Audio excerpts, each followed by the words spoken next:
Hello and welcome to Turtle Beach at the Gadget Show Live. Now I'm joined by the lovely Holly B from Namco. How are you doing, Holly? Yeah, I'm pretty good. I'm awake and it's really busy here, so... Yeah, it's Saturday, so it's the busiest day. Lots of people on the booth. And basically, Namco have been awesome. We work a lot with Namco. You guys have been really cool to us. We've done a lot together. And they provided us a stack load of games for our booth, which people have been playing on all week. They're absolutely loving the games. And I thought we'd spend a bit of time seeing what Namco are doing on our booth at the Gadget Show. So you can have a look around and see what's going on. Yes. Where do you want to start? I say we start with Ridge Racer. Okay, let's do it. Let's go to Unbounded. This place is really, I mean, this area is really cool in itself, isn't it? It's like, the artwork looks amazing. It kind of gives you that feeling you're actually on the track. Yeah, exactly. So obviously Ridge Racer is one of our latest games. Ridge Racer is a really long-running series, but this time we took it to Bugbear out here in Europe, who put their real own spin on the game. So Ridge Racer Unbounded is a very modern twist on the Ridge Racer series. The game is basically all about being unbounded, destroying things, absolutely tearing the track apart and tearing each other apart. It's really good for me, seeing as half the aim is to crash. I don't think many people find that too difficult, do they? No, they don't. And things like drifting, drifting is still really important and still a really big deal. So there's some real strong Ridge Racer elements in there, but with a real modern twist. Bugbear really put their own stamp on it. Awesome. I love this game because anyone can hop on. You see kids playing at the moment. You know, we've got kids of all ages coming along, having a go, and they get it. They get it straight away. It's an awesome game to jump in and have a good time. On the Turtle Beach side of things, the soundtrack is out of this world. You know, everything from Skrillex is in here. The soundtrack is super pumped for this game. So it shows on the headset as well, doesn't it? yes, like it's a really good soundtrack, and with things like the racing chairs as well, it's actually a super experience. So these GT Mega racing chairs, I've got to say thanks to Leo at GT Mega for these racing seats. It's commonly going pretty well. see, they look so cool with the game as well. I like it. There it is. Beautiful. Okay, if you move on to the next game, what else have we got? We have Soul Calibur 5. Soul Calibur 5. So, obviously Soul Calibur is one of our longest running fighting games. Namco Bandai, really known for their fighting games. It's not Tekken. We're absolutely owning it with Soul Calibur. Now, Soul Calibur 5 is the latest one, and it's a big update to the series. It takes place 17 years after the last one. So, the roster is a whole lot of new characters with some of our older favourite characters as well.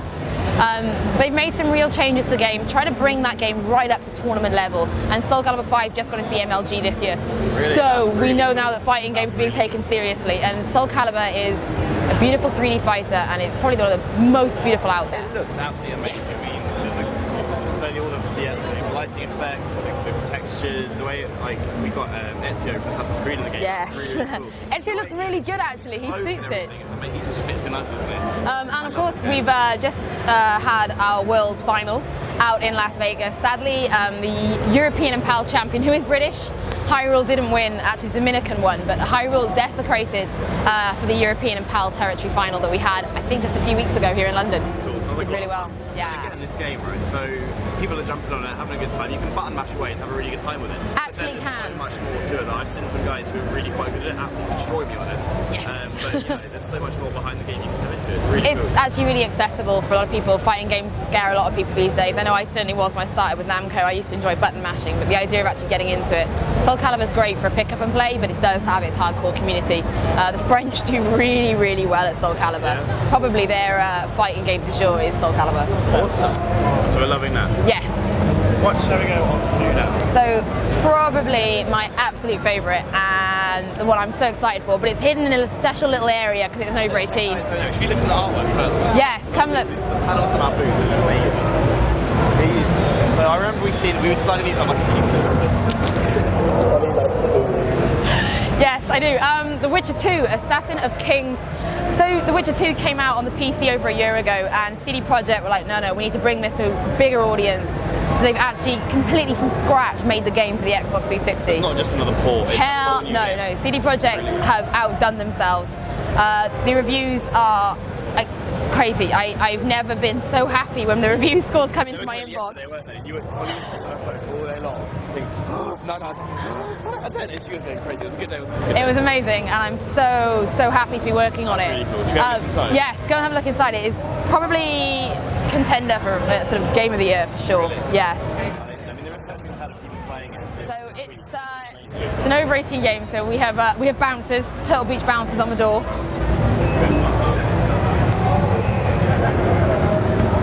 So our little Witcher 2 den. giving people a chance to play the games. It's not out yet, so it's a great opportunity for people to actually come in and try out the game. Yeah, that's really cool. I mean, you see a lot of people who are actually following the series and they come apart. So like, is this the Witcher 2 playable? Yeah. And they have a bit of a panic attack at that point, and then and see you in the next hour. So basically, you're the Geralt of Rivia, or Geralt the Riv. You're a Witcher, which is a human who's been mutated to basically be a really powerful monster hunter. In the first game, which I know a lot of people haven't played, you save the king's life, so the game kicks off where you are escorting him through war. And sadly, things don't go according to plan, which leads us into the new story. So it's described as darker than Skyrim and sexier than Mass Effect. So it's beautiful. 16 different endings, 40 hours of gameplay per storyline. Amazing. There's a lot to it. Beautiful development team as well. I mean, the graphics on it is absolutely stunning. The textures, the scale, the lighting effects. It has it all. It really does. It's probably one of the best games out there.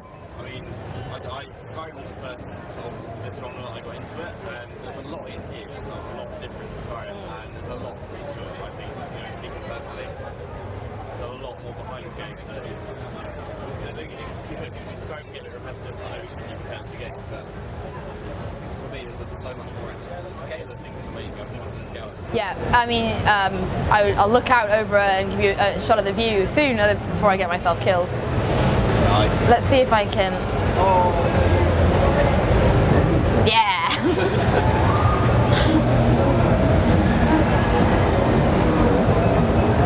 Not a chance against the Holly Bee. Yeah, I swear I haven't played this game like a trillion times. Yeah, how many hours have you spent there? I've completed the game fully 5 times, and I'm on my 6th playthrough now, and I've done 4 on the PC and obviously now 2 on the Xbox, so...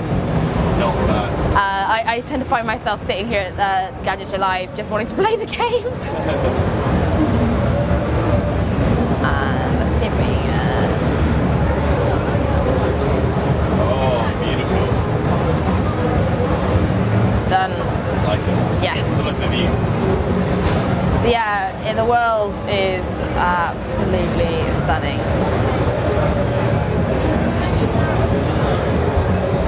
What engine is this built? It's their own, the Red engine. So CD Projekt Red out in Poland actually built their own engine for this game to be built on the Red engine. So it's not, you're not going to find anything else out like that. It's custom built for what they want to do. That's really cool. And of course, everyone's sitting in here and they're trying out our new television wireless headsets, which is really cool. Yes. But complement the game really well. You can hear all the little sound cues. We'll try and get some presets at some point. If you need television presets, we can get a Witcher preset headsets. I think that you really, really need it.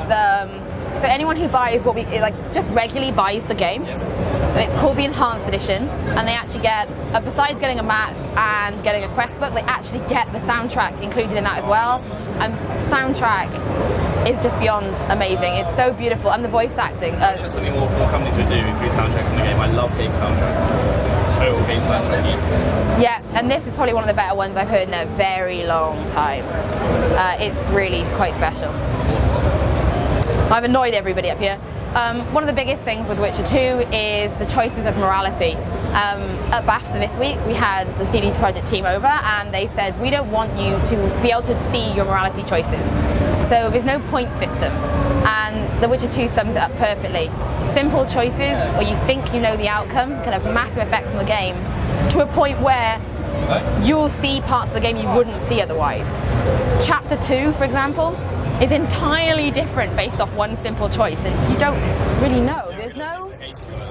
Yeah, exactly. No clear morality choices, and it really makes it... I guess that introduces a massive replay factor, the fact that you're making those choices, but there's so many different paths that you take and bits that you might see and might not see, that you're going to want to make all the different choices throughout the game. It's probably why I played the game. Yeah, you've got a few more endings left, haven't you? I have another 10 story paths that I really need to... let's get rid of this guy.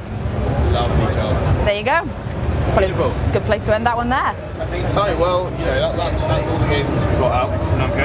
Yeah. People have been loving them. I mean, people's reaction to this, they go so well as each headsets. It's so nice to see people jump on and just chill out with Namco games. Yeah, it's been wonderful. It's a perfect place to showcase it, and perfect place to showcase it with. Yeah, no, thank you so much. We really appreciate your help, Hollie. Yeah. And everyone at Namco. Thank you. No, you got to this. Are you talking for a handshake? This. So uncool. You're so uncool. Oh dear. Thank you guys. We'll see you soon. Cheers. I'll be back in a bit, no doubt.